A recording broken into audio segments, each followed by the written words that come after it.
Hello and welcome back to this channel. My name is Petra and I am a birth doula, birth educator, and mom of four who had 3 C-sections and ended up having a vaginal birth after those 3 C-sections. And it was the most transformational experience of my life, and it threw me into being a birth doula. So there is a lot of confusion on what a birth doula is, and I wanted to pop in here to let you know what a birth doula even is, what a birth doula even does. So a birth doula is actually not a medical care provider. There's confusion on whether or not a doula is a medical care provider. This is false. We are not in the medical field. We are a trained birth worker. So some things that we offer are tailored to pregnancy, birth, and postpartum.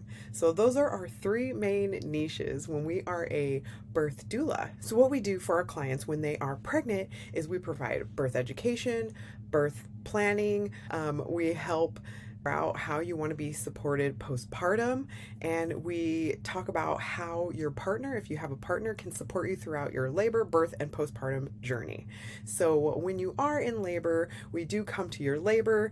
We are coming with these magical hands that can help you through the pain of labor if you are shooting for an unmedicated labor. And even if you are not shooting for an unmedicated labor, you should still definitely get all the birth education you can so that you can have a blissful experience, as blissful as it could be, or a pain-free experience, as pain-free as it can be. Always prepare, because even if you're planning to get an epidural, you still need to know how to cope through labor until you get an epidural, because it could be hours before you get an epidural, and it's important for you to stay as calm and kind of go with the flow as best you can.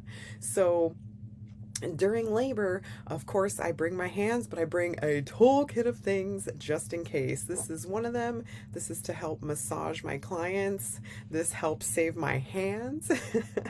Another thing that I bring is a fan. It has a light and it's portable. Okay, and it actually has, it's like a tripod, and this is amazing because it can actually wrap around anything. So if you're in the hospital, this will wrap around the arm of a bed, and it can just stay obviously pointing at you. So I bring that, and like I said, I bring a bunch of stuff, but I'll just show you a few of the things I've showed you before. My lavender satchels to smell. I bring a comb. This is an amazing pain coping mechanism. I'll talk about this in another video, the gate control theory. And then I also bring a bunch of oils. I have like roll-on oils, essential oils. So you can either smell them or roll them on. Oh, smells amazing. And so I bring that stuff. I bring that kind of stuff. And, you know, there's no limit to the things that I bring.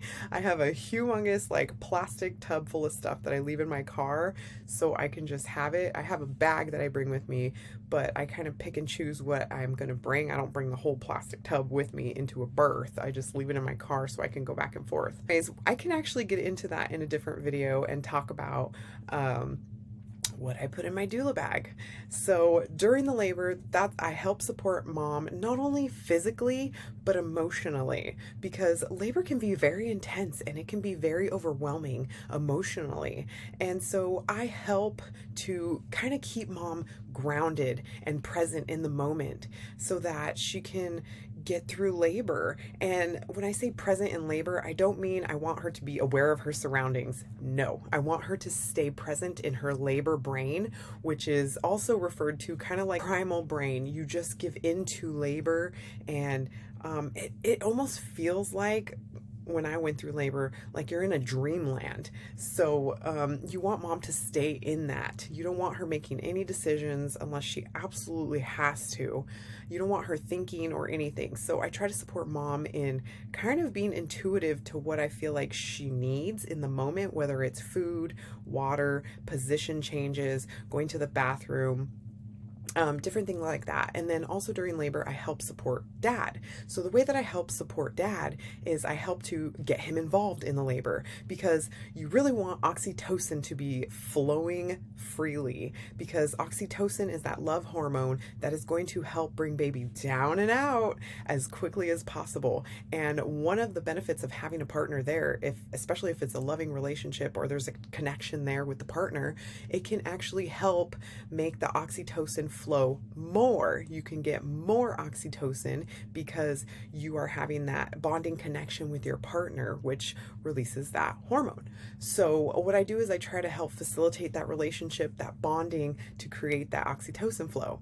So I will have dad, hug mom, kiss mom, just stay connected with mom in a way, or remind him like, hey, give her some encouraging words, or, whatever it is that their love language is, because everybody's labor and love language is unique. So it's going to be unique for everybody. So those are just a couple of the ways that I support mom and dad. So another way would be advocacy. So I talk to my clients ahead of time and ask them if they want me to verbally or physically advocate for them. And I feel like this is a very important conversation, because in labor, things can get crazy, okay? And if you don't have this conversation ahead of time, you might not have that that knowing what your client wants in that moment. So that's why doing birth planning and all that prep work is very important, so that you're both on the same page on what you do and don't want. So I like to advocate. Not all doulas advocate, okay? So that's one important thing to talk about. When you're looking for a doula, ask them if they will advocate for you if that's what you want. Not everybody wants that, but you need to talk about it beforehand. So during labor, that's what a doula will do. That's kind of the gist of it. There's way more to it, but that's just the gist of it. So after the baby is actually born, the doula will normally stay to help initiate breastfeeding if that's what mom and dad want. So they will help with latching, and then getting mom her first meal if that's what the doula's services provide. I provide that. I help make sure that mom is fed, mom and dad are fed, and then make sure that they are breastfeeding okay if that's the route they choose. And then I can stay up to 2 hours or even more after the birth to help clean up if it's like a home birth, or the hospital, even, help them clean up stuff if that's what they want. And then after the birth, I would normally just leave and continue bonding and creating that deep connection. And then after that, I normally check in with my clients about 24 hours after birth. And if I'm actually encapsulating their placenta, I will take their placenta with me and start working on it within 24 hours. So within that 24 hours also, I will check in with the clients, see how they're doing, see if they need anything. And processing their placenta, then I will have that back to them within 48 to 72 hours. So I will actually go and see them, whether they're in the hospital or at home. I will go and drop off their placenta and talk to them a bit. I normally like to also do a birth debrief. So I will sit and chat with both parents if they both want to be there, and talk about the birth experience and see how they felt about it, and just talk about it. If it was traumatic, we would try to get through that, and I would give resources on how to help them get through this traumatic experience if it was traumatic. They just felt it was good. Then we will also chat about that, and I will give them resources still, but a different kind of resources. For that, it depends on the contract, but normally the contract ends for birth doula services at 6 weeks. Up until that point, it is unlimited text and phone support, and it's just beautiful. You build a relationship with your doula. A doula is invited to this very intimate event. And, as a doula, I realize that this is a very intimate and personal event. And I want this experience to be everything that my client envisions it to be, no matter what that looks like.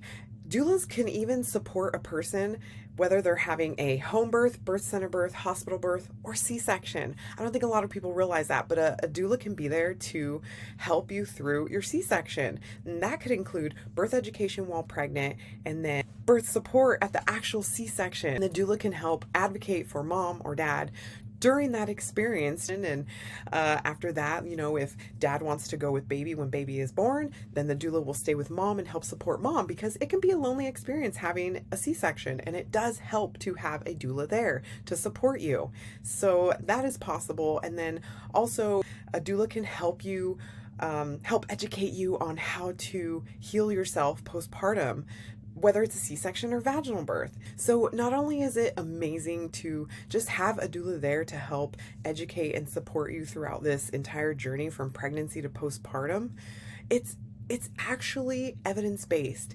Evidence-based birth actually reported that having a doula present at your birth, if you're planning a vaginal birth, can help reduce the risk of having a cesarean by 39%. What? That's incredible, right? But there's actually more. So studies have shown that having a doula support during your labor can lead to shorter labors, fewer requests for pain medication, and higher satisfaction with overall birth experience.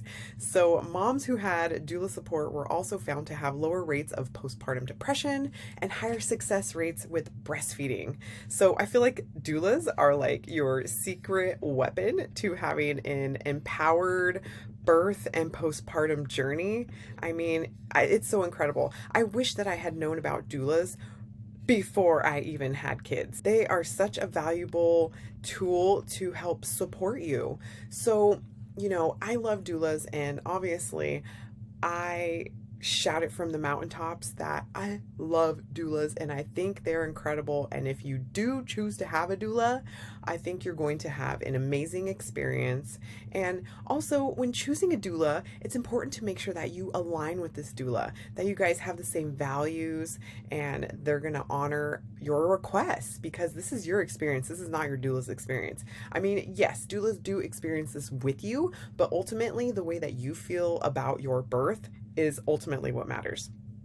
So even though I said that, I think that doulas are amazing.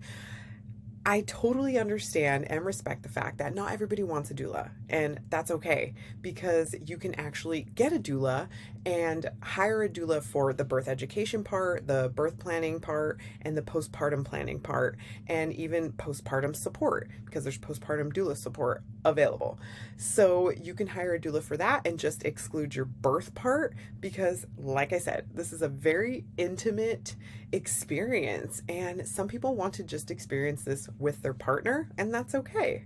Like every choice you make is amazing, but I just want to let you know what a doula is, and because there's a lot of confusion on what a doula is and what a doula does. So I just wanted to touch on that so that you're a little more aware of what I do and what other doulas might do. And also, what I do is not what every doula does. So I think that's important to touch on. So anyways, whatever you decide to do, this is your sacred birth. This is your sacred choice, okay?